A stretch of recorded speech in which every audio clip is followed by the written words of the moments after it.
और वाल्डेयर ने इसका नामकरण किया था, इसको टर्म दिया था। क्रोमोसोम जो होता है इसका हिंदी आप लोग को पिछले क्लास में बताए थे, गुणसूत्र होता है। मतलब वैसा धागा जिसमें गुण समाहित हो, मतलब उसमें कैरेक्टर प्रेजेंट हो, है ना। आपके बॉडी में जितना भी कैरेक्टर होता है वो सारा चीज, आपके बॉडी में जितना भी कैरेक्टर है सारा का सारा कैरेक्टर इसमें लिखा होता है, और जो इसमें लिखा हुआ है वही एक्सप्रेस होगा। जो लिखा हुआ है इसमें वही आपके बॉडी में क्या होगा, एक्सप्रेस होगा, वही आप करोगे। मतलब ये आपको नचाएगा, मतलब जैसा इसमें लिखा है वैसा ही होगा आपका बॉडी, आपका एक्टिविटी भी वैसा ही होने वाला है। तो क्रोमोसोम, गुणसूत्र और चीजें आपको बताए थे कि इसकी जो संख्या होती है अलग अलग जीवों में अलग अलग होती है, सेम नहीं होता, सभी जीवों में अलग अलग होता है। कुछ में आपको बताया था कि ह्यूमन में 46 होते हैं जो कि 23 पेयर में होते हैं। उसके बाद है ना, बैक्टीरिया में सिंगल नहीं होता है, ट्रू क्रोमोसोम नहीं होता है। तो ये सब बातें हमने बताई थी, कुछ बातें हमने पिछले क्लास में आपको बताई थी। आज जो बता रहे हैं वो बड़ा इंपॉर्टेंट है।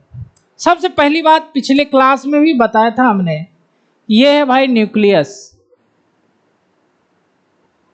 न्यूक्लियस में क्रोमोसोम दिखाई नहीं देता है, इस तरह से होता है।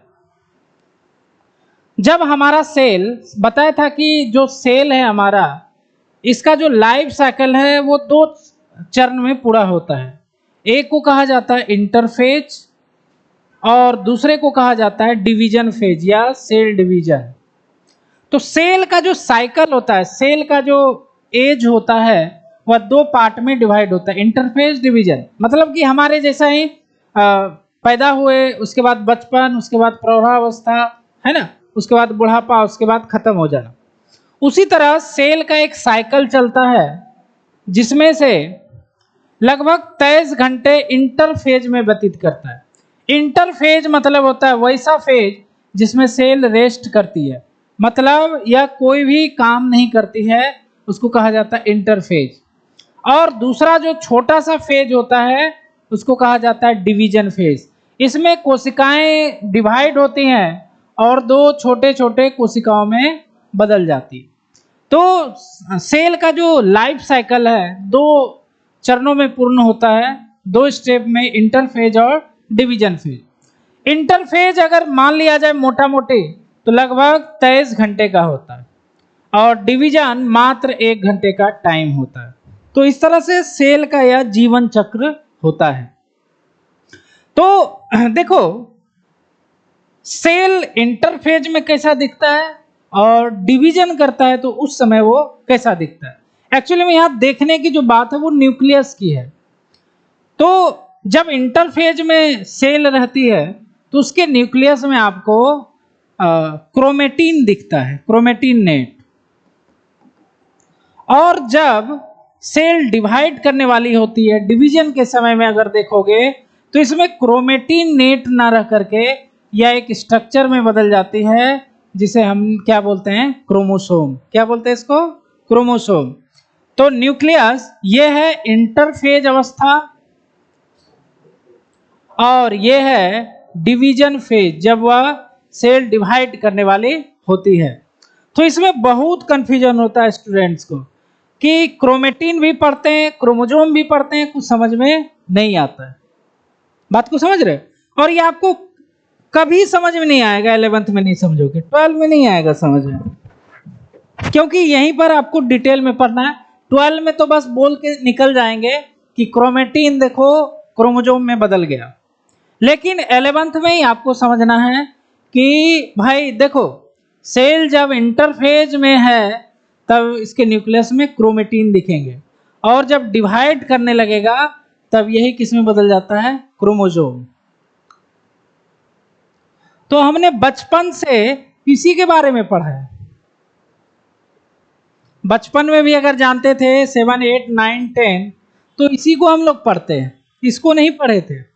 शायद पढ़े होंगे कुछ लोग, बुक्स में होगा, लेकिन इसको, इसी को ज़्यादा पढ़ते हैं क्योंकि इसी पर जितना स्टडी होता है इसी पर होता है, यही क्रोमोजोम है। समझ रहे हो? स्टडी क्रोमोजोम का सेल डिवीजन के समय ही होता है, क्योंकि इंटरफेज में यह क्रोमेटिन के रूप में पाया जाता है। ये समझ गए ना क्रोमोजोम कब बदलता है? ये समझ गए जी, क्रोमोजोम कब बदलता है? जब कोशिकाएं डिवीजन करती है। तो हमने कुछ पॉइंट्स लिखाए थे ना जी, हाँ कुछ पॉइंट्स हमने इसमें भी लिखा दिए थे।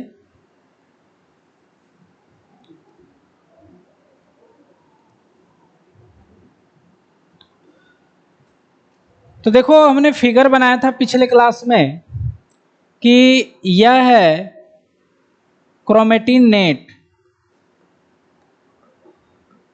नेट मतलब जालिका, और यही बदल जाती है आपके क्रोमोसोम में इस तरह से, है ना? यह है क्रोमोसोम।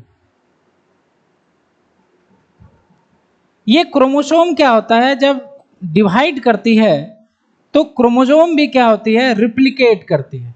डुप्लीकेट मतलब होता है डुप्लीकेट होना, डुप्लीकेट।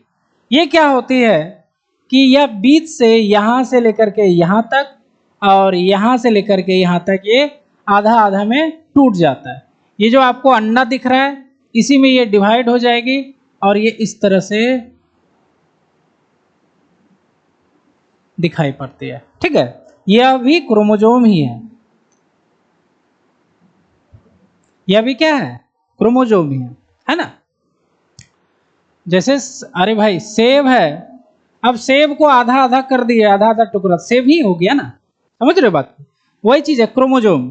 अब यहाँ पे क्या होता है कि देखो यहाँ पर सिंगल डंटा है ना, 2 डंटा, यहाँ पर हो गया 4, है ना? तो यहाँ पर इसको याद रखोगे, ये जो 2 गो हो गया इसको कहा जाता है क्रोमेटिड्स। इधर भी ये क्रोमेटिड्स है, क्रोमेटिड्स। ये वाला आधा ये क्रोमेटिड्स और ये वाला दोनों मिला करके क्रोमेटिड्स। 2 क्रोमेटिड्स दिख रहे हैं, इसमें एक ही क्रोमेटिड्स है। इन दोनों को एक ही मानोगे, इन दोनों को एक ही मानोगे, तो एक इधर एक इधर, तो 2 क्रोमेटिड, 4 डंटा नहीं देखना है, क्रोमेटिड देखना है।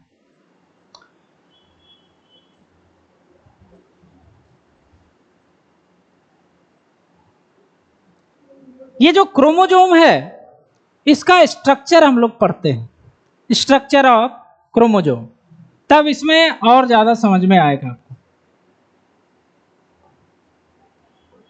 स्ट्रक्चर ऑफ क्रोमोसोम देखिए भैया, जो हम लोग बनाते हैं, हम लोग जो रियल में फिगर जो बनाते हैं, है ना, उसको ऐसे बनाते हैं। इस तरह का ये हो गया, ये इधर हो गया, ये इधर हो गया, क्रोमोसोम हो गया। ठीक है,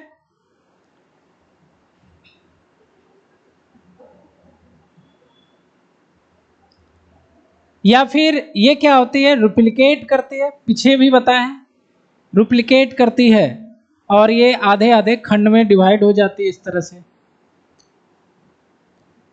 ये इधर, ये इधर, ये इधर और ये इधर हो गया। ठीक है,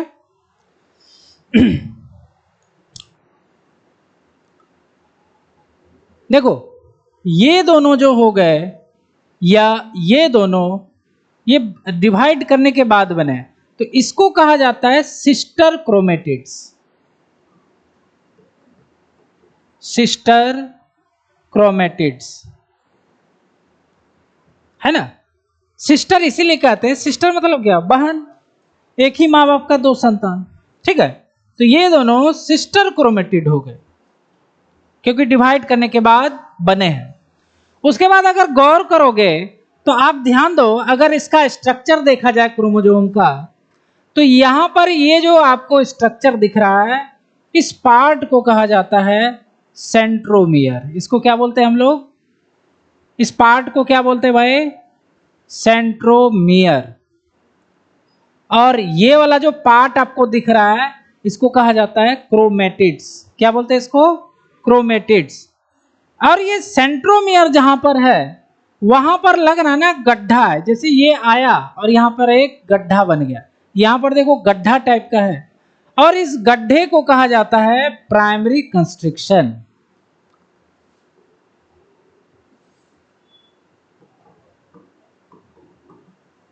प्राइमरी कंस्ट्रिक्शन, जहां पर सेंट्रोमियर है वहां पर क्रोमोसोम क्या होती है, थोड़ी सी कंस्ट्रिक्ट हो जाती है, मतलब थोड़ी सी दब जाती है, गड्ढा बन जाता है। इस गड्ढे को कहा जाता है प्राइमरी कंस्ट्रिक्शन।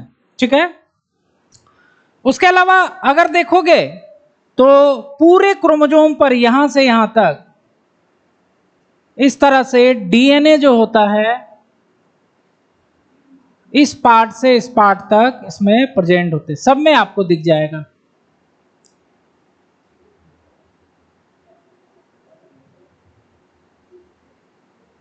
डीएनए, और ये जो डीएनए है इसके साथ एक अंडा होता है। जैसे आप लोग जानते हो कि सांप जो होता है अपने अंडे को गोल करके उसको घेरे रहती है, सांप अपने अंडे को। उसी तरह डीएनए जो है वो सांप है, और ये जो अंडा है यह है हिस्टोन। इसमें भी आप देखा सकते हो।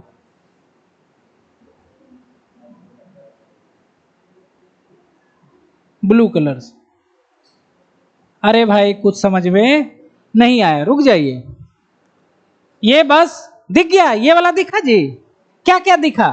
क्रोमोसोम जो हम लोग बनाते हैं इसे हाथ से, उसमें क्या क्या आपको दिख जाता है?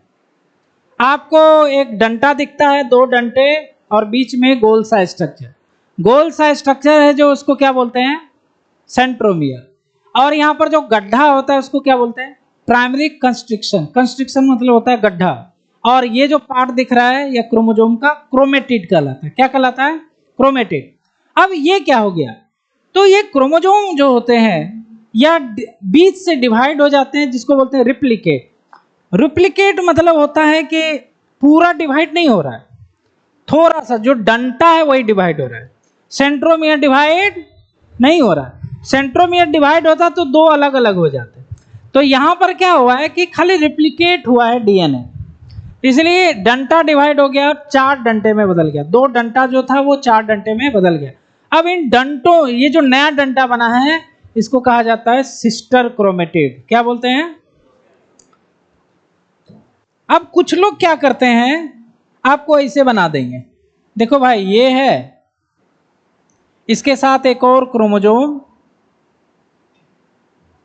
बना दिए, इसके साथ एक और क्रोमोसोम बना दिए। तो बना दिए तो घबराना नहीं है। तो ये दोनों जो क्रोमोसोम है ये पेयर में है, जोड़े में है ना। अगर क्रोमोसोम जोड़ा में रहता है तो उस तरह का क्रोमोसोम होमोलोगस क्रोमोसोम कहलाता है। जैसे हमारे बॉडी में 46 क्रोमोसोम है, ठीक है, तो 46 जो होते हैं वह 23 जोड़ों में पाए जाते हैं। इस तरह से क्रोमोसोम हमारा अरेंज्ड होता है ना। 23 होते हैं मां के और 23 फादर के। 23 किसके होते हैं? मां के। और 23 अब क्या होता है कि जो जो इक्वल लेंथ का है वो क्रोमोसोम आपस में पेयर कर लेते हैं। जैसे मान लो ये अंगूठा वाला क्रोमोसोम, ये दोनों सेम हाइट का है, 5 पेयर हुआ ना। इसी तरह कितना है भाई? 23 है। अब एक बात बताइए कि यह सेम लेंथ के क्रोमोसोम होते हैं, इसीलिए इनको कहा जाता है होमोलोगस क्रोमोसोम। तो हमारे बॉडी में कितना होमोलोगस क्रोमोसोम हुआ? कितना होगा? 23 जोड़ा होता है ना जी, 23 पेयर होता है, मतलब 23 होमोलोगस क्रोमोसोम होगा। समझ रहे हो? कितना होगा? 23 होमोलोगस क्रोमोसोम होगा। मान लो मटर में 14 क्रोमोसोम है, तो कितना होमोलोगस? 7 होंगे। जोड़ा होता है, होमोलोगस मतलब जोड़ा, इक्वल लेंथ होते हैं, एक ही लेंथ के होते हैं दोनों। ये 5 मीटर होगा तो ये 5 मीटर, कहने का मतलब है। अब यहां पर देखो बच्चे क्या पूछेंगे आपसे, अच्छा ये बताओ ये दोनों ये जो क्रोमेटिड है ये सिस्टर होंगे कि नहीं? होंगी ना। ये भी क्या होगा? Sister chromatid. अब कोई आपसे ये पूछे कि ये और ये क्या होगा, इसको क्या बोलोगे? ये हो गया सिस्टर। बायोलॉजी में सिस्टर, डॉटर, मदर हमेशा आएगा। एक फादर आता है, उसके अलावा मेल के लिए कोई जगह नहीं है। ब्रदर नहीं आएगा, समझ रहे हो? सन नहीं आता है, नहीं आता है जी, कहीं नहीं आता है, विश्वास करो नहीं आता है, लेकिन ये आएगा। अच्छा, इनको और इनको क्या बोलोगे? Non sister. क्या बोलते हैं?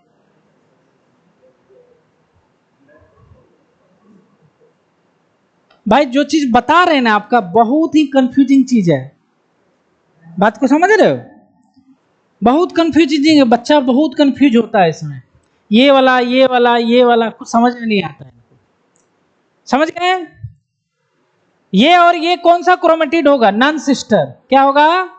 बहन नहीं है, क्योंकि दोनों अलग अलग क्रोमोसोम के हैं। इतना समझ में आया जी? अब इसका स्ट्रक्चर पढ़ ले हम लोग। अब स्ट्रक्चर नहीं पढ़े, जो हम लोग बनाते हैं हाथ से, उसमें दिखा रहे हैं क्या क्या होता है। यही चीज सेम ही होगा स्ट्रक्चर में। तो मेन चीज क्या हो गया? क्रोमेटिड, सेंट्रोमियर, ये डीएनए वाला उलझा हुआ भाग, इसके अंदर हिस्टोन, यही है। अब थोड़ा सा इसको अगर बड़ा करके फिगर बनाएंगे तो भाई नया चीज तो आएगा ही।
देखिए शुरुआती चीजें देखते हैं। क्रोमोसोम जो है वह एक विशेष प्रकार के प्रोटीन के मेम्ब्रेन से घिरा हुआ रहता है। इस प्रोटीन के मेम्ब्रेन को कहा जाता है पेलिकल।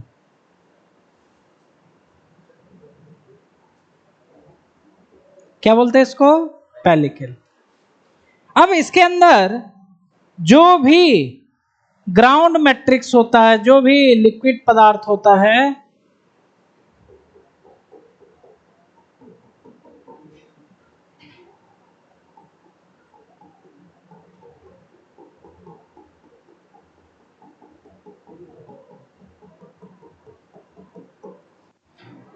जो भी लिक्विड पदार्थ होता है, इस पदार्थ को कहा जाता है मैट्रिक्स। क्या बोलते हैं इसको? मैट्रिक्स। यहां तक हम लोग पहुंच गए। अब क्रोमोसोम में कंपलसरी एक गड्ढा होता है और इस गड्ढे को कहा जाता है प्राइमरी कंस्ट्रिक्शन। क्या बोलते हैं इसको? ये होता ही है, ये होता ही है। यहां पर हालांकि हमने दो और गड्ढे दिखाए हैं, ये जरूरी नहीं है होता है। तो प्राइमरी कंस्ट्रिक्शन हमेशा ही होगा। अब प्राइमरी कंस्ट्रिक्शन में पाया जाता है आपका फेवरेट सेंट्रोमियर। क्या बोलते हैं इसको? मेन उस फिगर में भी हमने दिखाया था सेंट्रोमियर, नाम से भी लग रहा है सेंटर में होगा, है ना, सेंटर। तो सेंट्रोमियर, सेंट्रोमियर में देख रहे हो आप दो गो डिस्क होता है, प्रोटीन का डिस्क होता है।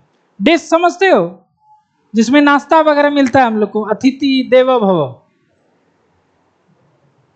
बहुत नामी चीज है डिस्क। तो वो प्रोटीन का होता है। किसका होता है? इस डिस्क का नाम रखा है लोगों ने, दो गो डिस्क होता है, इस डिस्क को लोगों ने कहा काइनेटोकोर। क्या बोला? काइनेटोकोर।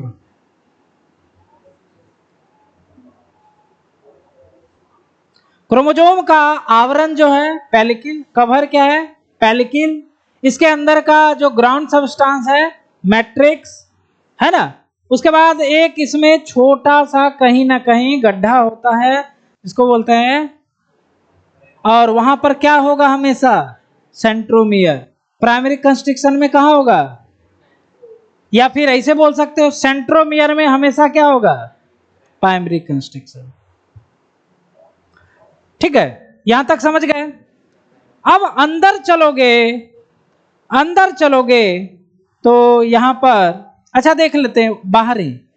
अब देखो हमने दो गड्ढे दिखाए, एक इधर गड्ढा और एक इधर गड्ढा। इसको कहा जाता, अच्छा प्राइमरी खत्म हो गया कंस्ट्रिक्शन, तो अब क्या होगा? Secondary constriction. क्या होगा? तो ये भी सेकेंडरी कंस्ट्रिक्शन और ये भी सेकेंडरी कंस्ट्रिक्शन, टर्सरी नहीं लिखेंगे। अब ये जो है इसको बोलोगे सेकेंडरी कंस्ट्रिक्शन, और इसको भी क्या बोलोगे आप?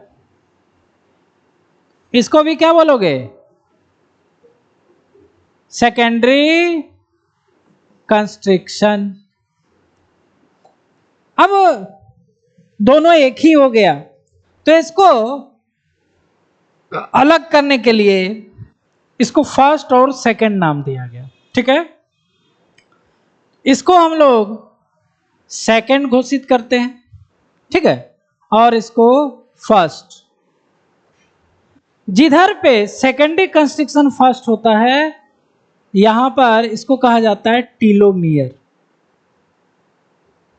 क्रोमोसोम का जो माथा होता है, माथा समझते हैं, टिप, टिप मतलब क्या होता है? सबसे ऊपरी भाग। तो जो टिप होता है उसको कहा जाता है टीलोमियर, है ना। और अगर सेकेंडरी कंस्ट्रिक्शन फर्स्ट रहा तो यहां पर एक रीजन होता है, एक जगह होता है जिसको कहा जाता है नॉर रीजन। क्या बोलते हैं इसको?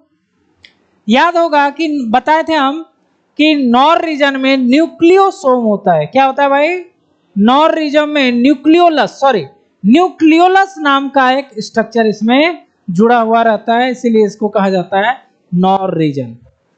तो याद रखो कि सेकेंडरी कंस्ट्रिक्शन फर्स्ट जिधर है उधर नॉर रीजन होता है।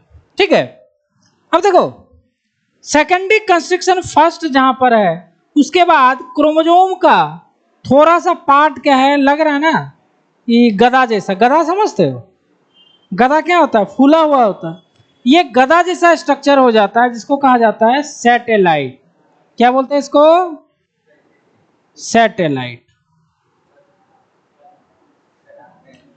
प्राइमरी कंस्ट्रिक्शन ऑलवेज हो सकता है। प्राइमरी कंस्ट्रिक्शन, इधर ध्यान दो तुम लोग, क्या हो रहा है भाई? प्राइमरी कंस्ट्रिक्शन जो है वह हमेशा होता है, लेकिन सेकेंडरी कंस्ट्रिक्शन हो भी सकता है और नहीं भी हो सकता है। या तो फर्स्ट होगा या तो सेकेंड या फिर दोनों होगा, इसकी गारंटी कोई नहीं लेता है। जहां पर सेकेंडरी कंस्ट्रिक्शन फर्स्ट होगा वहां पर कौन सा रीजन होगा? नॉर। यहीं से न्यूक्लियोलस लिखा थे, न्यूक्लियोलस में कि यहीं से न्यूक्लियोलस अटैच होता है। और यहां पर जो फूला हुआ स्ट्रक्चर मिलता है क्रोमोसोम का, इसको कहा जाता है सैटेलाइट। तो सैटेलाइट आपको क्रोमोसोम में हो भी सकता है और नहीं भी हो सकता है, सैटेलाइट सभी में नहीं होता है। समझ रहे बात को? तो इतना चीज आपको लिखना है। अब देखो, क्रोमोसोम के एक एंड से दूसरे एंड तक डीएनए इस तरह से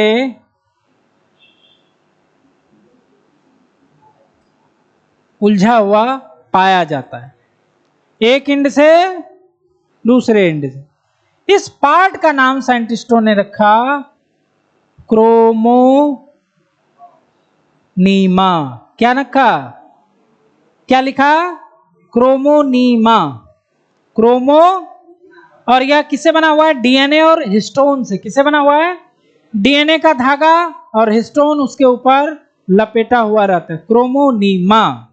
कभी कभी क्रोमोनीमा में आपको इस तरह से गांठ के जैसा रचना दिखाई देता है।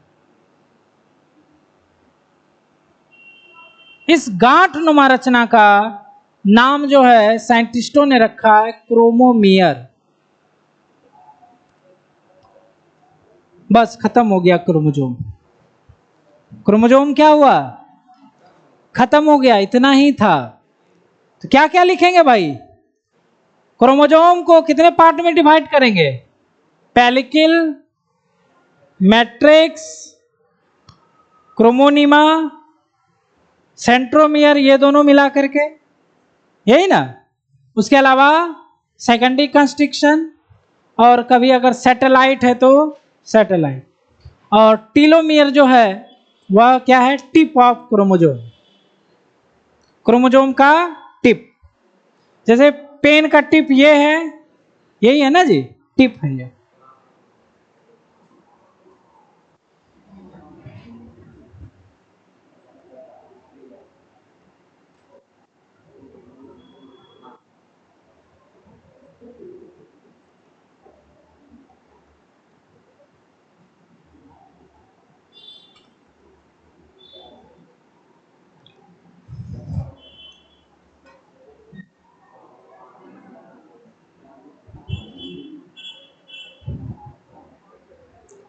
अब भाई देखते जाओगे,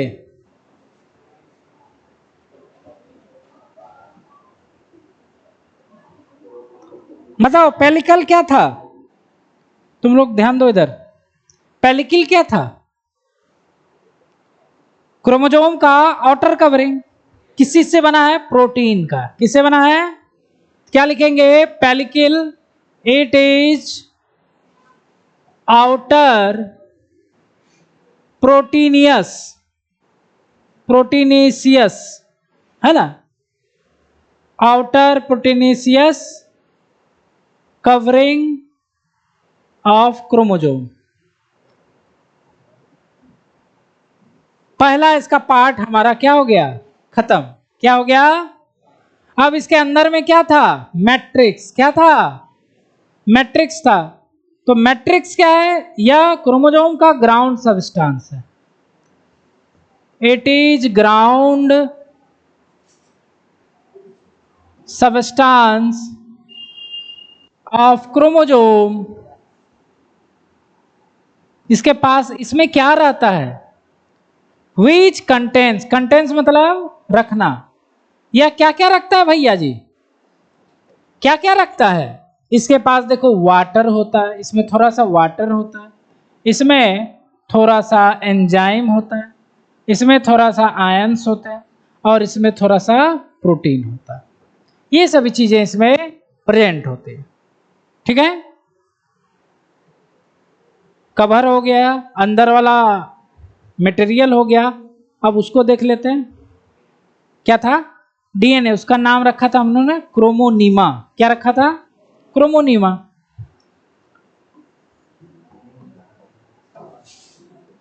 आज अचानक से इतनी गर्मी कैसे हो गई भाई? अचानक से गर्मी हो गया। क्रोमोनीमा, क्रोमोनीमा क्या है?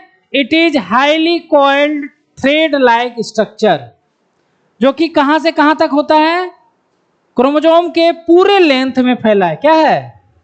ऊपर से नीचे तक था ना भाई, एक टिप से लेके दूसरे टिप तक। क्रोमोसोम क्या है? It is highly coiled thread like structure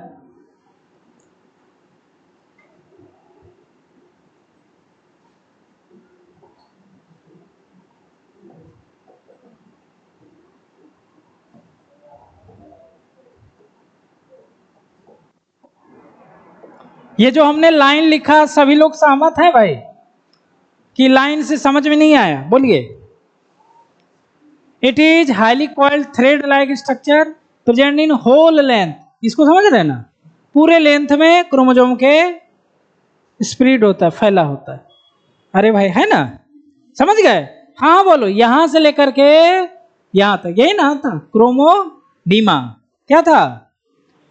पेलिकिल हो गया, मैट्रिक्स हो गया, क्रोमोनीमा अभी तक नहीं हुआ है।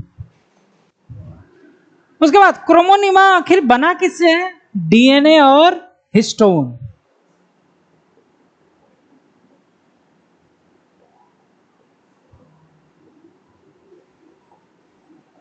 क्रोमोनीमा कंपोज्ड ऑफ किससे बना है भाई? DNA plus histone. दोनों के बारे में पढ़ाएंगे थोड़ा आगे। ये क्या था हमारा? क्रोमोनीमा। क्या था? अब क्रोमोनीमा में क्या होता है, कहीं कहीं पर गांठ हो जाता है। गांठ समझते हैं ना, रस्सी में गांठ होता है, तो कहीं कहीं पर गांठ हो जाता है, इसको नाम रख दिया क्रोमोमियर। अब साइंटिस्ट रख दिए तो हम लोग को पढ़ रहे हैं वही चीज। बात कुछ समझ रहे हो? हम लोग कुछ नहीं कर सकते। तो इसके बारे में क्या लिखेंगे? सम बीड मतलब गांठ।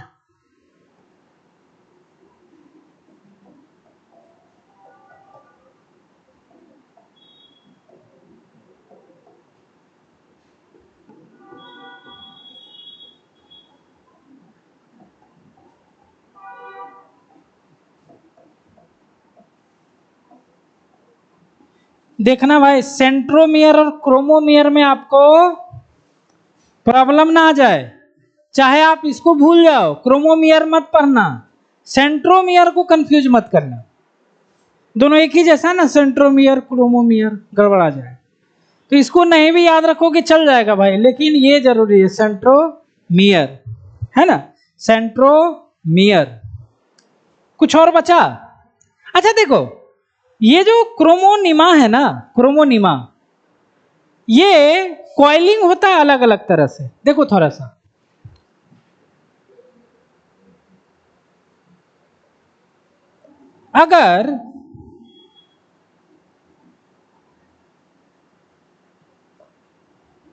अगर ये कॉइलिंग ऐसा हो,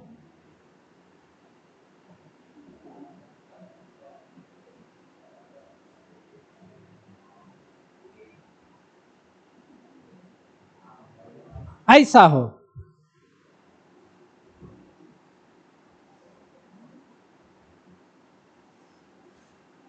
या फिर यह कॉइलिंग ऐसा हो,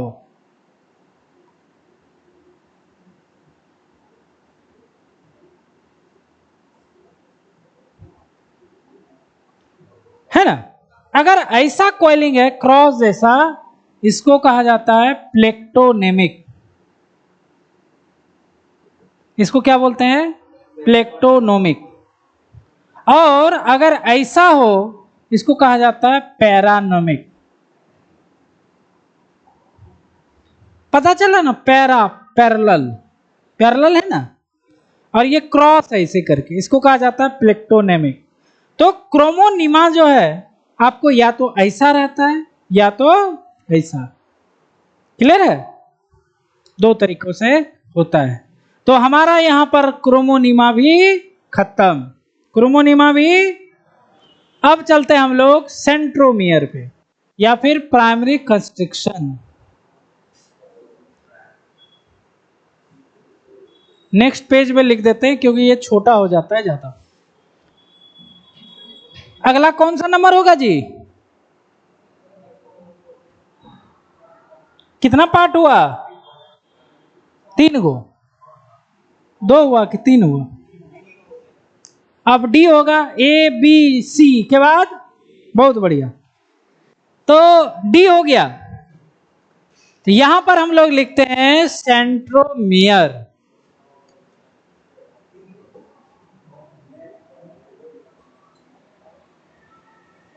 अब बच्चा सेंट्रोमियर को क्या लिखेगा?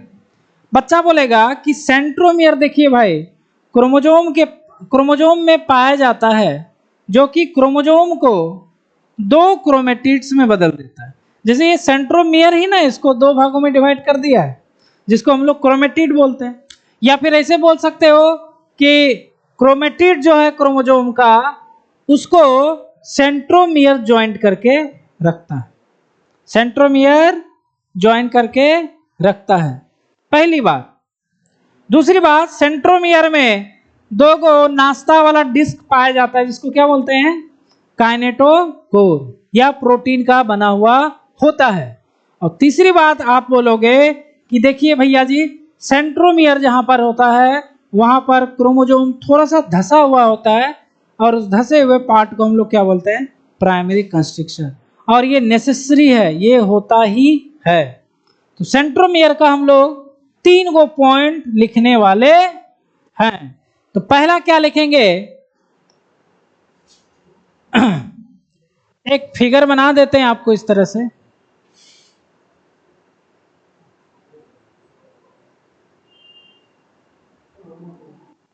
ये है क्रोमेटिड्स, ये है भाई क्रोमेटिड्स, ये है दोनों क्रोमेटिड, ये 1 और ये 2, और ये सेंट्रोमियर। तो क्या लिखने वाले हैं?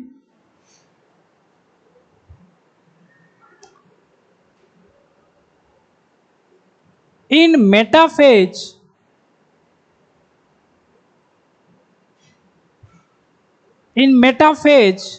Chromosome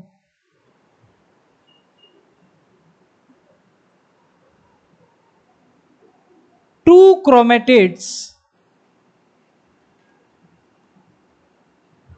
chromatids are connected by centromere. Metaphase इसीलिए लिखा, बताया था कि मेटाफेज में ही क्रोमोजोम का स्टडी करते हैं, इसीलिए मेटाफेज जरूरी है। तो मेटाफेज क्रोमोजोम में आप देख रहे हो कि ये क्रोमेटिड, ये क्रोमेटिड, दोनों क्रोमेटिड किससे जुड़ा हुआ है? सेंट्रोमियर से। यही है सेंट्रोमियर। और बच्चे मन के सच्चे याद रखते हैं इसको।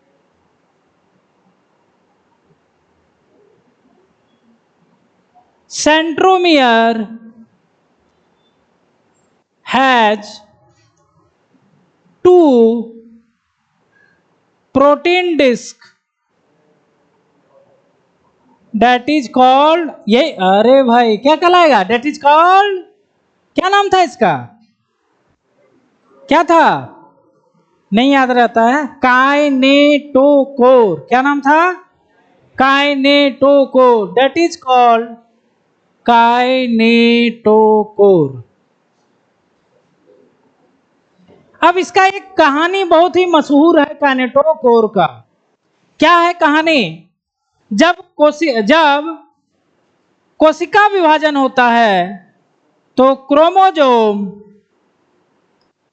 का ये जो काइनेटोकोर है, इससे एक विशेष प्रकार का धागा जुड़ता है। जब हम लोग सेल डिवीजन में पढ़ेंगे तो हमें समझ में आएगा, पता चलेगा, है ना? तो विशेष प्रकार का एक धागा जुड़ता है इस काइनेटोकोर से, और उस धागे का जो नाम है, इस धागे का जो नाम है, और इस धागे को कहा जाता है स्पिंडल फाइबर। क्या बोलते हैं भाई?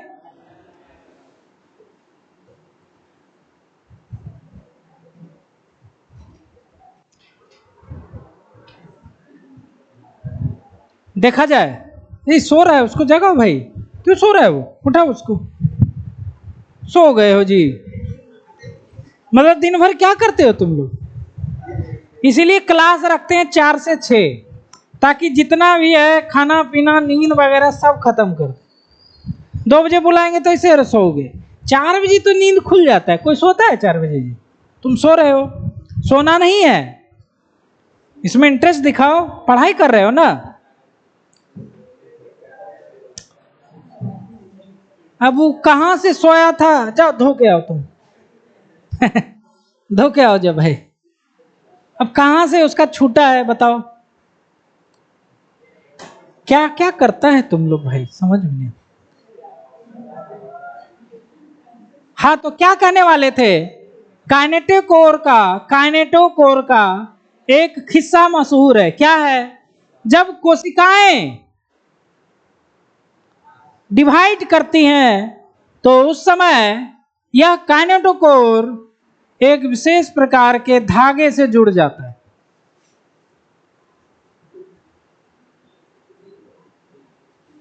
धागे से जुड़ जाता है, उस धागे का नाम क्या है,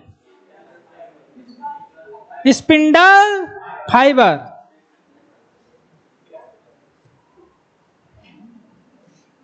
तो यही बात हम लोग लिखने वाले हैं, और ये जो बात है कितना बार आया आप सोच भी नहीं सकते हो। क्या लिखेंगे, देखना ध्यान से, kinetochore are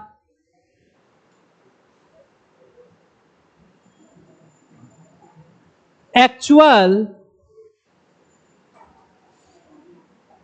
attachment of spindle fibre during cell division.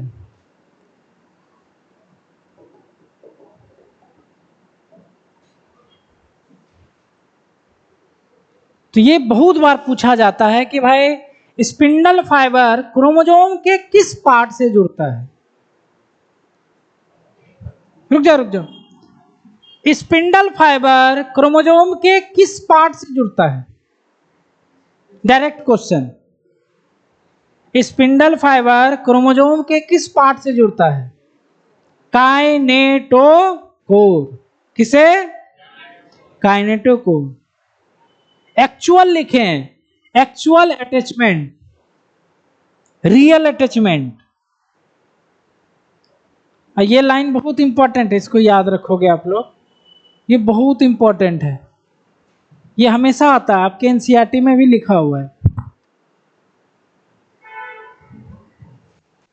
Actual site of attachment of spindle fibre, actual site of attachment of spindle fibre. अब नहीं बोलेंगे, है ना।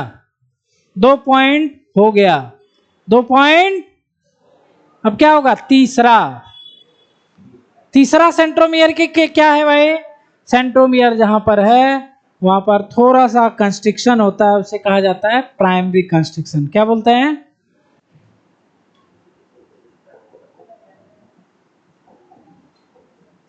डायरेक्ट लिख देते हैं, eight centromere primary constriction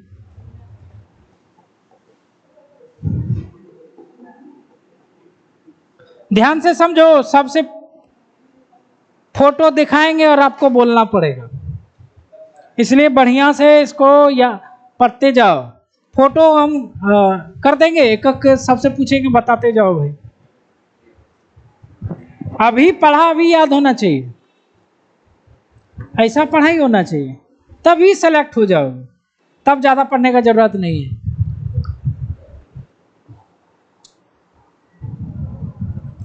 Siddharth Anand कौन है भाई, नहीं आया, 11th है कि 12 है भाई, आ गया, कहाँ है तुम्हारा, ले लो उसको, दे दो, सहायता करो उसको। टेस्ट पेपर में कोई प्रॉब्लम,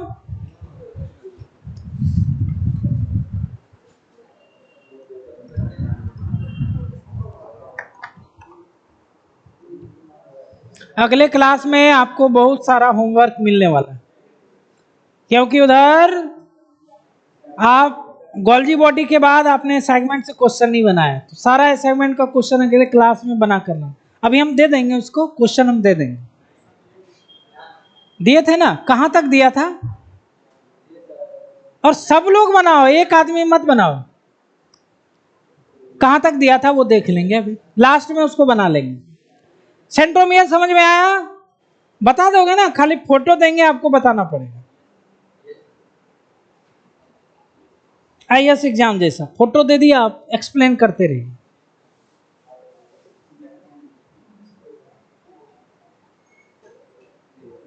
समझ रहे बात को? फोटो दे एक्सप्लेन करते रहिए।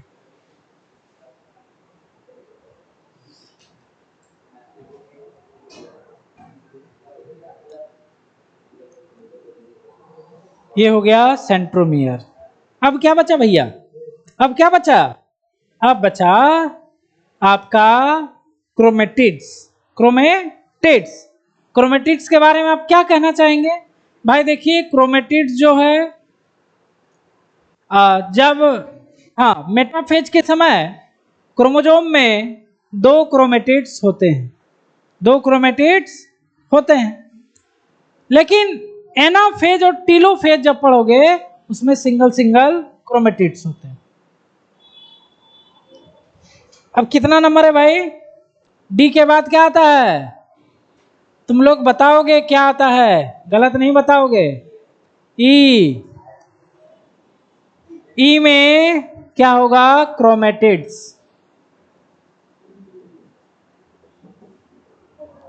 तो क्या लिखेंगे? एट मेटाफेज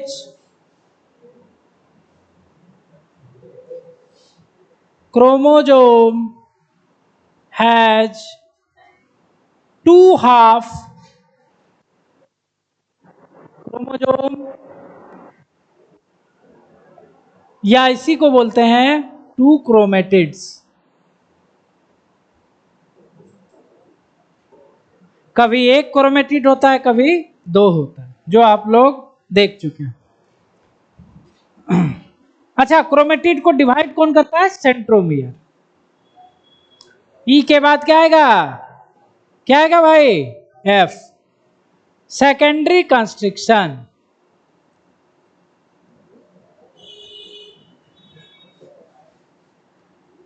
सेकेंडरी कंस्ट्रिक्शन जो है, इसके बारे में आप क्या बताओगे? भाई देखो, प्राइमरी कंस्ट्रिक्शन के अलावा कुछ कंस्ट्रिक्शन होते हैं जिसको सेकेंडरी कहते हैं, या हो भी सकता है या फिर नहीं भी हो सकता है। पहला बात,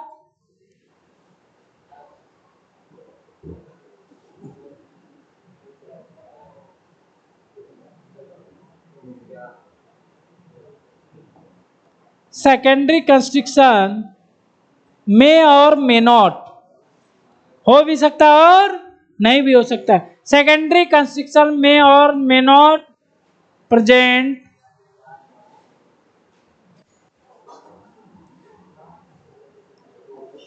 it may be secondary constriction first, हो सकता है, या फिर सेकेंडरी कंस्ट्रिक्शन सेकेंड। ठीक है, सेकेंडरी एफ के बाद क्या आता है? एफ के बाद, चलो अभी तक तुम लोग भुलाए नहीं हो, ए बी सी डी। तो सेकेंडरी कंस्ट्रिक्शन, इसके बाद आप लोगों ने देखा था सैटेलाइट भी होता है। सैटेलाइट कब होता है? जब सेकेंडरी कंस्ट्रिक्शन प्रेजेंट हो तब सैटेलाइट का निर्माण होता है। तो सभी क्रोमोसोम में सैटेलाइट नहीं होता है, केवल 10 ही क्रोमोसोम ऐसा है 46 में जिसमें सैटेलाइट होता है। मतलब 5 पेयर क्रोमोसोम में आपको सैटेलाइट दिखता है। तो सैटेलाइट होने के लिए क्या जरूरी है? Secondary constriction first. अगर ये प्रेजेंट है तब सैटेलाइट होगा, अगर ये एब्सेंट है तो सैटेलाइट, मतलब इन दोनों का गारंटी नहीं ले सकते हैं आप, इन दोनों का गारंटी नहीं है। हो भी सकता है, नहीं भी हो सकता है। अच्छा हाँ, जिस क्रोमोसोम में सैटेलाइट दिख रहा है उसको कहा जाता है सेट क्रोमोसोम। क्या बोलते हैं? Sat chromosome. तो इसके बारे में क्या लिखेंगे?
Chromosome with satellite are called sat chromosome. क्या बोलते हैं इसको?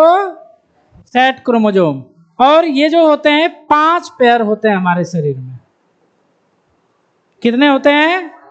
5 पेयर। 5 ही होता है भाई, 5 ही होता है ना? मेमोरी है, 5 ही होता है। 5 पेयर क्रोमोजोम में सेट क्रोमोजोम आपको देखने को मिलता है।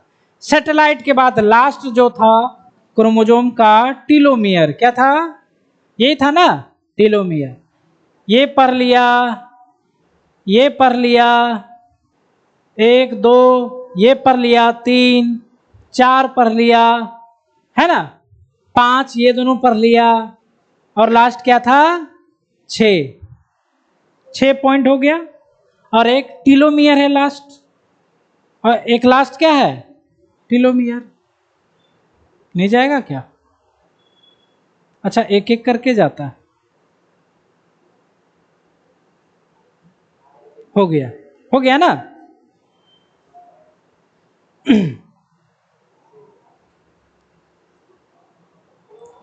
अब लास्ट जो था हमारा वो था टीलोमियर। क्या था भाई? कौन सा नंबर था? H। बहुत बढ़िया पढ़ा है बच्चा। टील H, ये है टीलोमियर। टीलोमियर, टीलोमियर है ना? टीलोमियर जो है भैया, ये है, इसको कहा जाता है tip of chromosome. Tip of chromosome.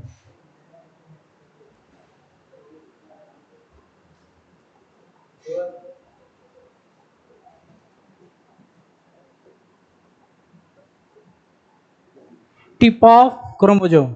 अब इससे देखो कुछ ना कुछ तो फायदा होता है। देखो क्या होता है, जैसे ये क्रोमोजोम दिख रहा है आपको। अच्छा, कभी ऐसा भी हो सकता है ये वाला पार्ट और ये वाला पार्ट सट करके ऐसा हो जाए। हो सकता है कि नहीं? चिपक जाए, चिपक सकता है ना, गोल हो जाएगा। फिर होना चाहिए लंबा, हो गया गोल। इससे टीलोमियर बचाता है। टीलोमियर दोनों एंड को स्टिक होने से बचाता है, चिपकने से बचाता है।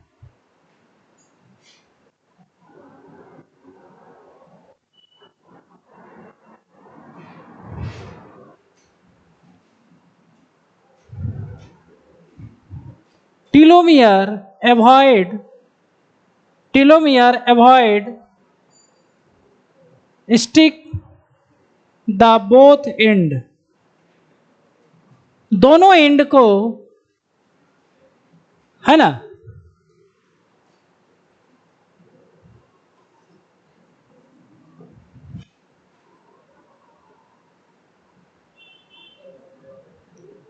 दूसरी बात ये तो हो गया।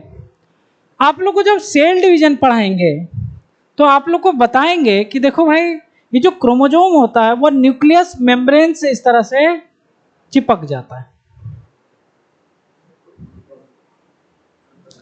आप लोग को मियोसिस जब पढ़ाएंगे सेल डिवीजन तो देखोगे इस तरह से ये चिपक जाता है। सारे क्रोमोजोम एक तरह से चिपक जाएंगे, लगेगा कि जैसे गुलदस्ता है। कैसा है? इस स्टेज को कहा जाता है बॉकेट स्टेज। जब मियोसिस पढ़ाएंगे आप लोग को सेल डिवीजन तो पता चलेगा। तो इसमें क्या है, इंड जो है वो चिपक गया ना, तो टीलोमियर का काम है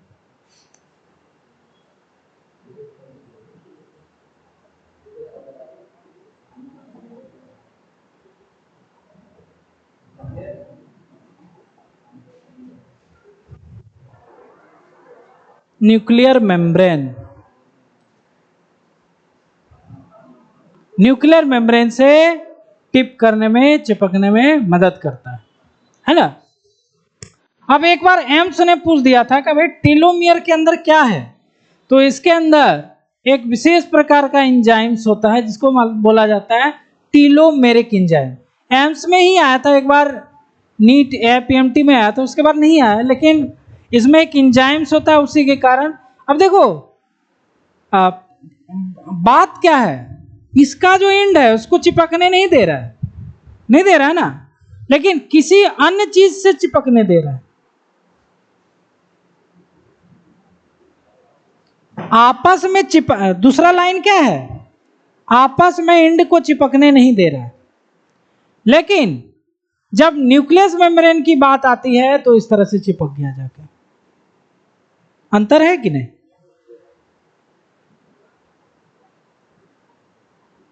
इसको बोलते हैं ज्ञान बुद्धि। ये हुआ ना जी, किससे दोस्ती रखना है किससे नहीं रखना है, तो आपका ज्ञान बुद्धि है। घर में ज्यादातर बोलते हैं कि पढ़ने वाला लड़का है उससे दोस्ती करो, यही बोला जाता है। जो पढ़ता लिखता है, ये सही बात है। और एक बार दोस्ती हो गया ना तो उसका गुण आने लगता है। हम देखें आजकल का जो पीढ़ी है इधर वाला, आप लोग का जो है, इसमें देखते हैं अगर दोस्त हो गया तो मतलब दिल गुर्दा लीवर सब मतलब कि उसको दे दिया है, जो बोलेगा वही करेगा, अपना हैबिट भी उसी के, मतलब उसका प्रभाव आप पे पड़ ही जाएगा। चाहे आप कितना भी अच्छा हो, प्रभाव पड़े। एक के दो को होता है लड़का जो निसंट होता है, 50 को दोस्त होता है, किसी से कोई मतलब नहीं, अपना जो काम है वो करेगा। लेकिन वो सब में गुण नहीं ना है। अब इतने लोग बैठे हो, सब में गुण नहीं हो, एक दो का गुण होगा। अब सबको कंप्लीट करना है, सबको कुछ ना कुछ जॉब करना है, एमबीबीएस में जाना है, तो सबको जाना है। तो उसके लिए जो नियम बनाए हैं तुलसीदास ने कबीरदास ने, वही करेंगे फॉलो। समझ रहे हो? तो वही चीज है। तुलसीदास या कोई कबीर जी बोले थे ना जी, चंदन विष व्यापट नहीं लिपटे रहते भुजंग, है ना? तो ऐसा बात नहीं है। सांप जो होता है चंदन में होता है, लेकिन जो चंदन होता है उसमें सांप का विष नहीं पड़ता है। चंदन सबसे शीतल चीज है, उसको एक बार कपार में लगा लोगे एकदम लगता है। चंदन का टीका लगाओ एकदम मन फ्रेश रहता है, बहुत ज्यादा शांति देगा मन को, बहुत ज्यादा शीतल देता है। वही सांप क्या है, उसमें जहर होता है, तो उसमें विष होता है, तो उसका विष का प्रभाव उसमें नहीं होता। अगर पड़ता तो हम लोग यूज नहीं करते। लेकिन ये किसी किसी के लिए है, सब के लिए नहीं। लड़का अगर देखते हो, बहुत बार सुने होंगे, कितना अच्छा पढ़ने में था, पटना आया हवा लग गया। आप लोगों को वही हवा है पटना वाला, उस हवा से बचना है। एक बार लग गया हवा, पता भी नहीं चलेगा 2 साल कैसे पार हो गया। पढ़ने से रोकने के लिए आपके पास हजारों चीज हैं, 1000 चीज है आपको पढ़ने से रोकने के लिए। एक पढ़ने के लिए एक ही चीज है, आपका मोटिवेशन, आपका खुद का अंदर का। बात को समझ रहे हो?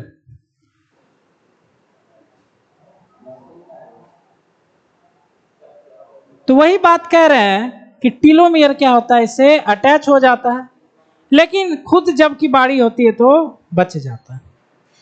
तो इसमें कौन सा एंजाइम होता है? Telomere has telomeric enzyme. एक प्रकार का एंजाइम्स होता है जिसको हम लोग राइबोजाइम भी कहते हैं। अभी आप लोग बहुत छोटे हो इसको पढ़ने के लिए, लेकिन लास्ट लिख देते हैं राइबोजाइम। ये समझ में नहीं आएगा राइबोजाइम क्या है ना? राइबोजाइम बस ध्यान रखना कि उसमें है।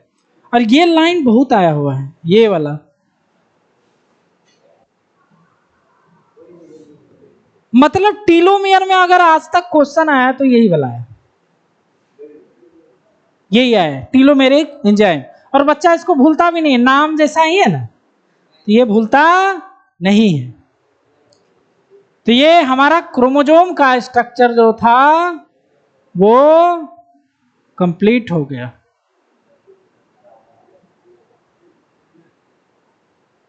ये समझ में आ गया था? अब आप लोग को जो जो पढ़ाए हैं 5 मिनट का समय देते हैं, कोई बात नहीं करेगा, बस एक एक करके इसको मंथन करो मन में। उसके बाद हम पूछते हैं। आगे स्लाइड करोगे, इसी में मंथन करो ना, जो जो बताए। नहीं होगा मंथन? हो जाएगा। स्लाइड हालांकि यहां से, अरे यहीं पर है। पहले इस फिगर को पूरा समझो ना, पहले बाहर से लेके अंदर क्या है, उसके बाद कौन कौन सा कंस्ट्रक्शन है।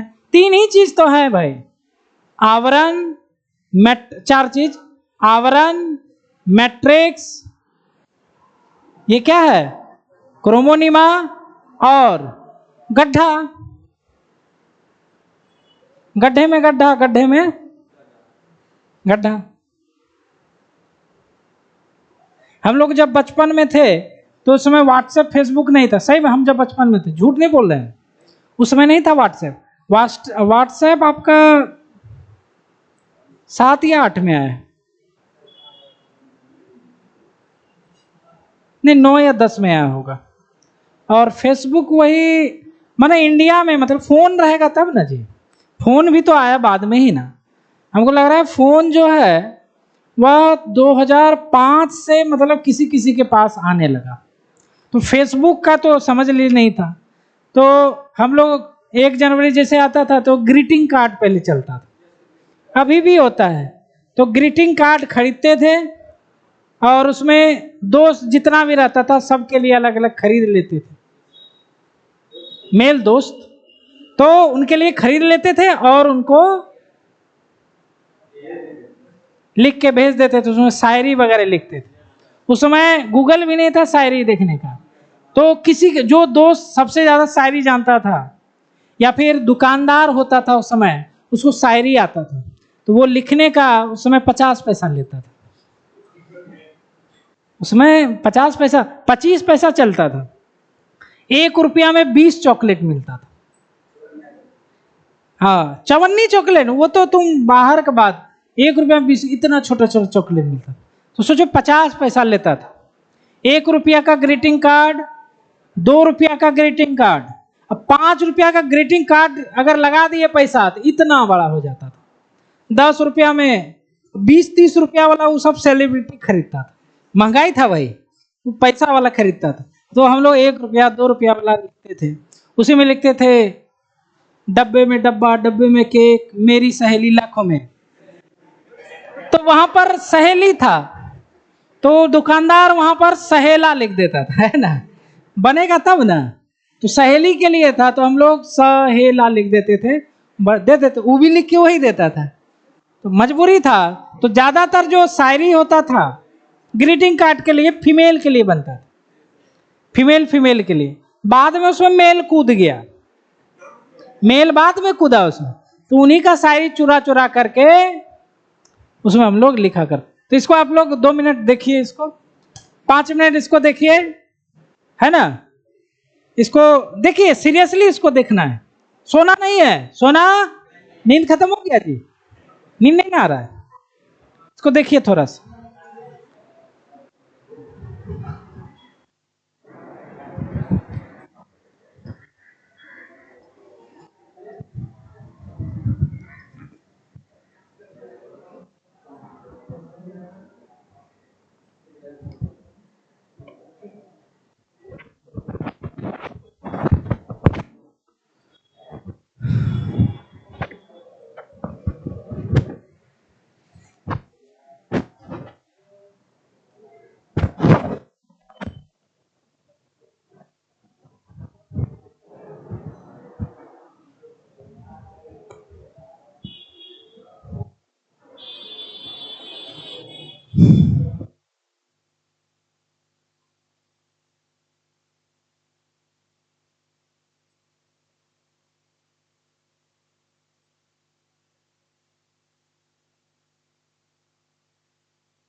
पढ़ लिए जी?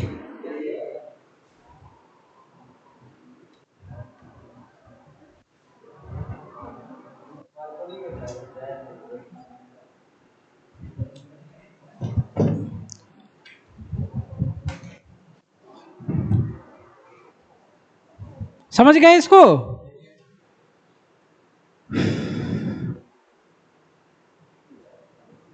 ये तो हो गया इसका बड़ा सा स्ट्रक्चर।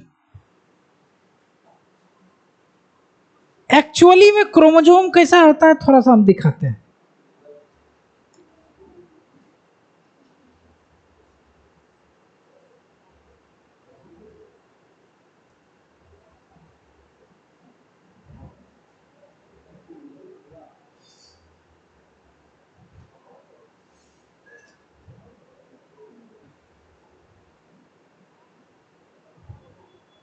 इस तरह से ये तो हम दो चार कॉइलिंग ही दिखाए हैं, ये ऐसे दिखाई देगा।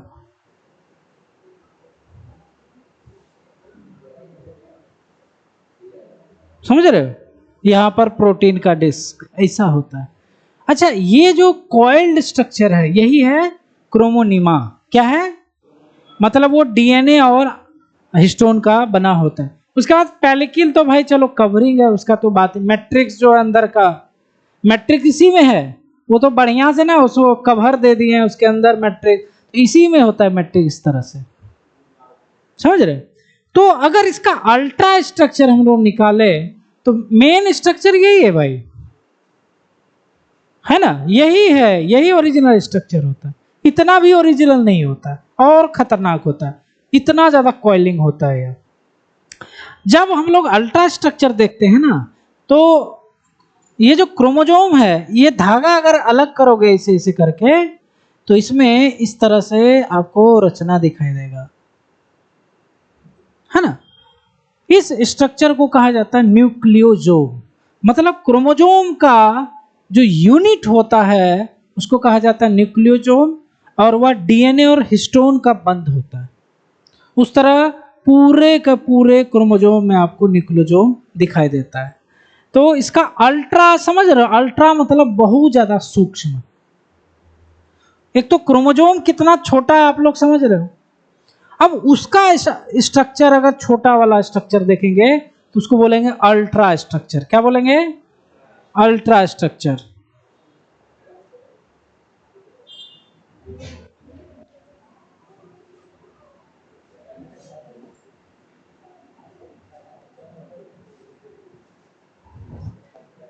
क्रोमोसोम का सूक्ष्म से सूक्ष्म रचना।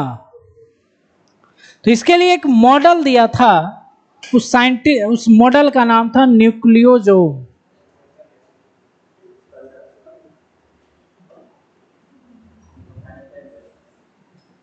इसने हमें क्रोमोसोम का स्ट्रक्चर समझाया था। इसमें this model was given by, इस मॉडल का नाम था, सॉरी गिवन बाय किसने दिया था? कॉर्नबर्ग एंड थॉमस, है ना? It was universally accepted model.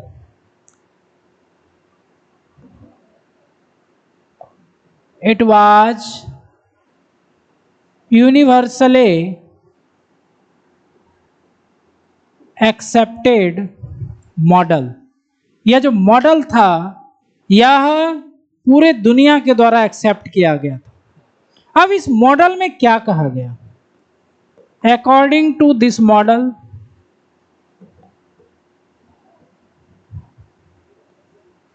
है ना? अकॉर्डिंग टू दिस मॉडल, इस मॉडल ने देखो क्या बोला था। इन्होंने कहा था according to this model chromonema, chromo sorry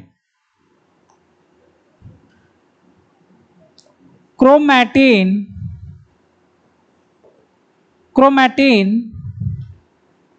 contains bead like structure which is called nucleosome.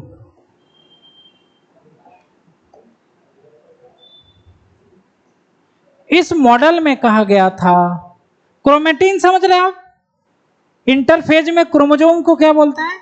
Chromatin. Chromatin लिखो, क्रोमोसोम लिखो, एक ही बात, लेकिन क्रोमेटिन पे स्टडी किया गया था इसलिए क्रोमेटिन लिखा जाता है। यहां पर आप क्रोमोसोम भी लिख सकते हो। यह मॉडल कहती है कि क्रोमोसोम में बहुत सारे बीड, मतलब क्या होता है? गांठ, गांठ जैसा रचना दिखाई देता है, इसी को कहा जाता है न्यूक्लियोसोम। अब उन्होंने एक माइक्रोस्कोप का एक फोटो वायरल किया, मतलब उसको पब्लिश किया, और वो फोटो देखो एग्जैक्ट ऐसा ही था। एग्जैक्ट कहने का मतलब ऐसा ही भाई था। ये है, ये क्या है? क्रोमेटिन है। और इसमें जब जूम किया गया तो रियल में जैसे पता लग रहा था जैसे किसी रस्सी में कोई गांठ पड़ जाता है। रस्सी में क्या होता है? गांठ पड़ जाता है, ऐसा दिखाई दिया, है ना? इसी को कहा गया न्यूक्लियोसोम।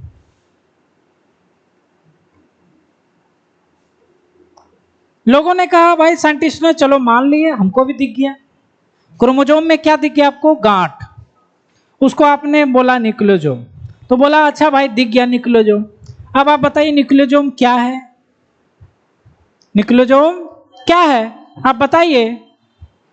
तो इन्होंने देखो क्या बताया,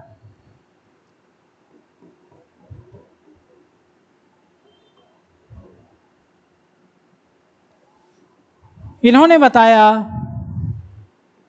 कि न्यूक्लियोसोम यह दो चीजों से मिलकर बना है। एक डीएनए प्लस हिस्टोन से बना है, हिस्टोन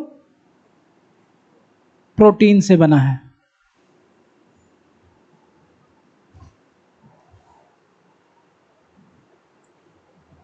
थॉमस साहब ने, कॉनबर्न साहब ने बोला भैया देखिए कि क्रोमोसोम या क्रोमेटिन में बहुत छोटे छोटे गांठ नामक रचना दिखाई देते हैं।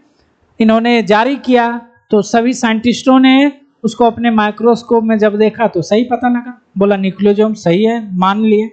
अब इसके बाद आप बताइए न्यूक्लियोसोम किस चीज से बना है? तो उन्होंने बताया देखिए न्यूक्लियोसोम डीएनए और हिस्टोन से बना है। अच्छा बना है तो आप उसका फोटो दिखाइए, उसको पब्लिश कीजिए।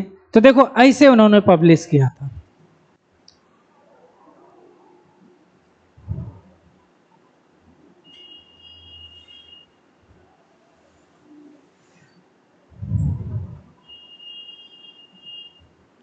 ये हिस्टोन है, ये क्या है?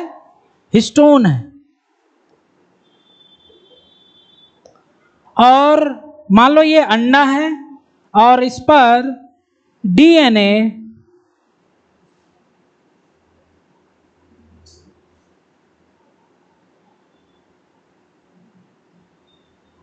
इस तरह से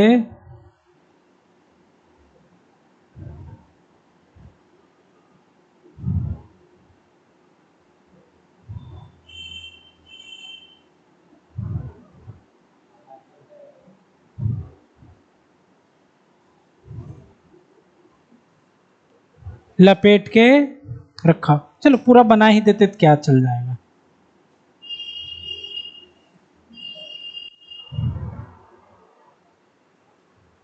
ठीक है, ये पीला वाला क्या है भाई? ये क्या है? डीएनए। और ये क्या है? हिस्टोन। ये क्या है? हिस्टोन। तो इन्होंने बताया भाई न्यूक्लियोसोम, ये फिगर हो गया न्यूक्लियोसोम।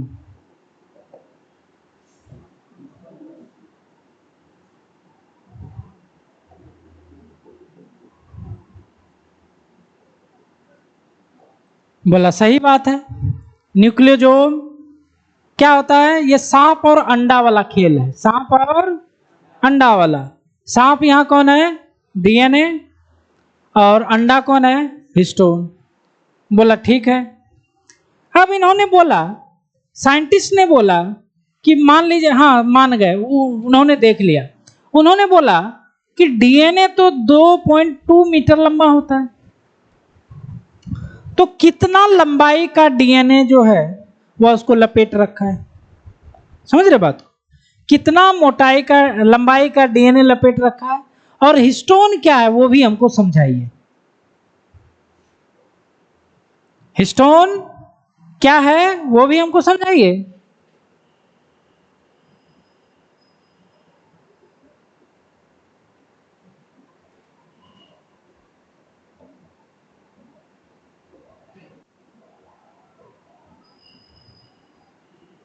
तो बोला अच्छा कोई बात नहीं। तो इन्होंने समझाना स्टार्ट किया। इन्होंने पहले डीएनए के बारे में बताया। पहला डीएनए, इन्होंने बोला भाई डीएनए 200 बेस पेयर इतना बड़ा है। कितना बड़ा है? मतलब डीएनए का बेस पेयर आपको अभी समझ में नहीं आएगा, बायोमोलिक्यूल में से अभी मत समझो। डीएनए 200 बेस पेयर का होता है जो कि इसको लपेट के रखता है। कितना base pair? 200। DNA is 200 base pair present in nucleosome. ये मत समझो 200 बस याद है ना, बेस पेयर याद कर लो। 200 बेस पेयर का होता है। सॉल्व हो गया।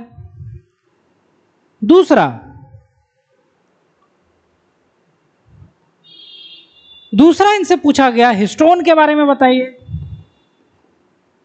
तो इन्होंने बताया देखिए भैया जी, हिस्टोन एक प्रकार का प्रोटीन है जो कि 8 तरह के,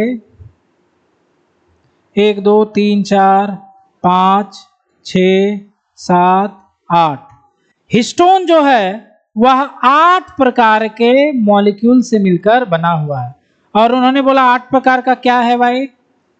H2O, H2A, H2B, H2B, H3, H3, H4, H4। तो देखो क्या क्या लिखते हैं, समझ में आ जाए। Histone is octamer basic protein. Basic मतलब होता है क्षारीय। Basic protein made by 8 molecules equal to 2 गुना H2A, 2 गुना H2B, 2 गुना H3, 2 गुना H4। ठीक है। H मतलब हिस्टोन, ए नाम रख दिया गया उस मॉलिक्यूल, प्रोटीन ही है। तो इन्होंने बोला H2O कितना है? 2, H2B 2, H3 2। दिख रहा है ना फिगर में, सब 2 2 को है। H2O, H2B, H3, H4 ये चारों मॉलिक्यूल 2 2 को है, इसलिए 8 मॉलिक्यूल है। इसीलिए इसका नाम क्या रखा गया? ऑक्टामर। क्या रखा गया? ऑक्टामर।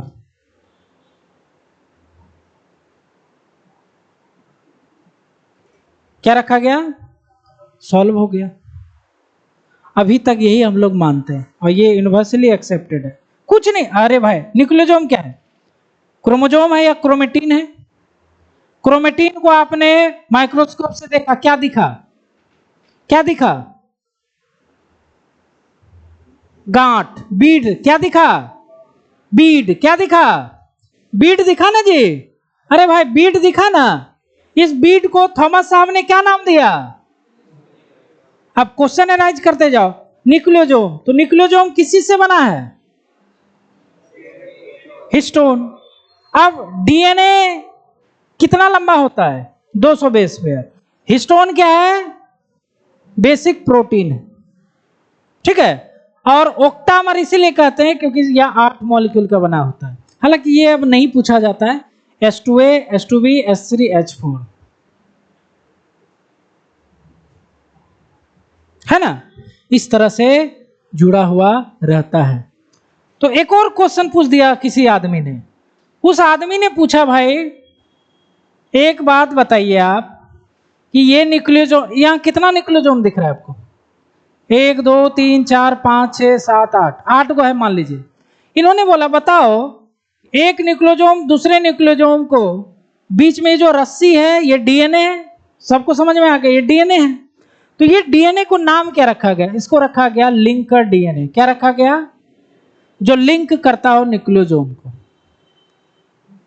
और न्यूक्लियोसोम की संख्या वो सब भी निकाल लिया कि अभी आपसे नहीं निकलेगा, क्लास 12 में ही है।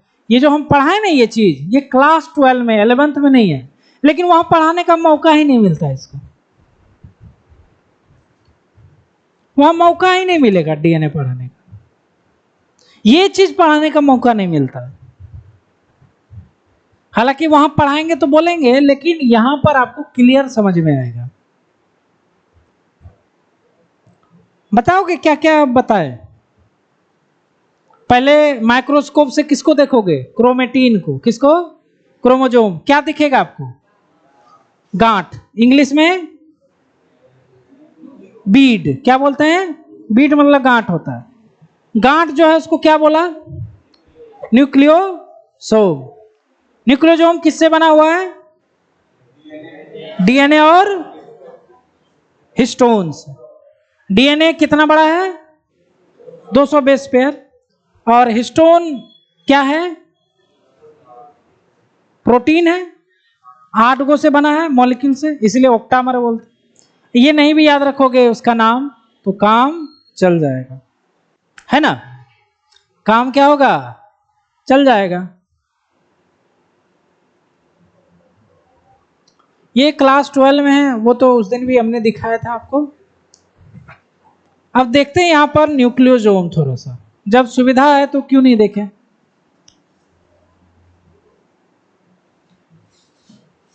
ये देखिए,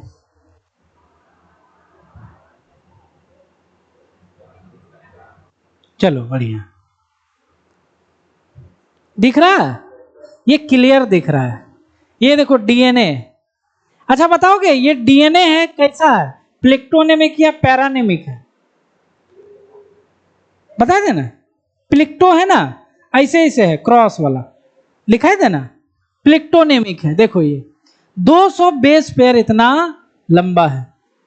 और ये क्या है? देखो 1 2 3 4 5 6 7 8 को गोला है। इसी को क्या बोलेंगे? 8 हिस्टोन कोर, ऑक्टामर।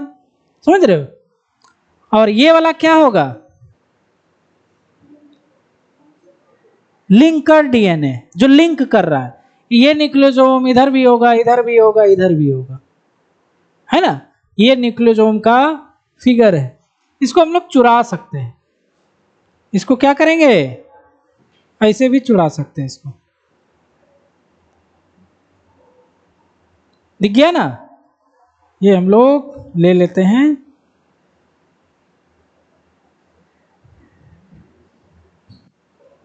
ये हो गया न्यूक्लियोसोम, अच्छा से दिखाई देगा।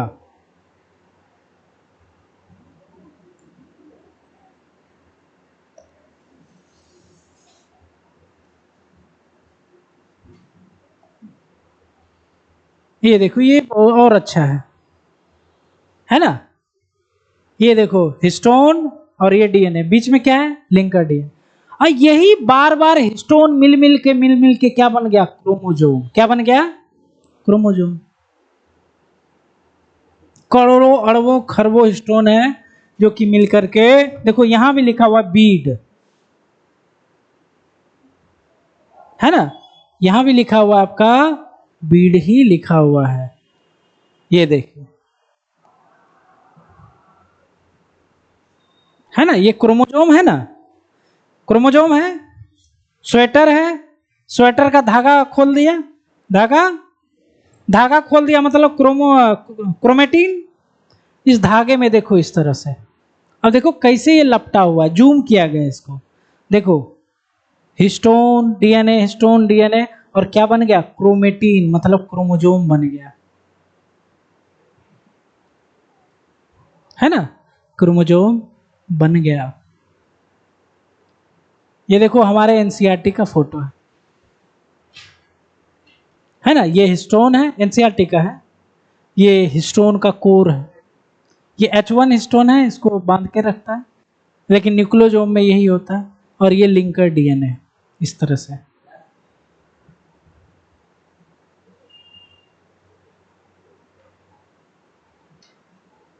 समझ रहे बात को?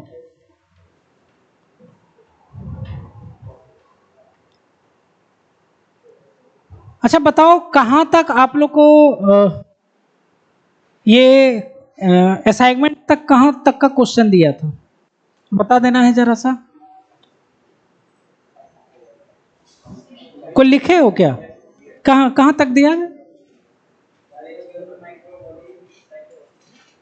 सिलिया तक,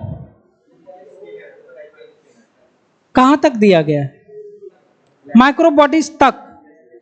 माइक्रोबॉडीज के बाद आज आपको ग्रुप में आपको न्यूक्लियस तक डाल देंगे, आपके लिए होमवर्क ज्यादा हो गया। माइक्रोबॉडीज के बाद जितना भी टॉपिक पढ़ा है उसको पढ़ोगे और असाइनमेंट का क्वेश्चन लगा के आओगे सब लोग, है ना। और अरे आज तो चलो आज भी भूल गए हम।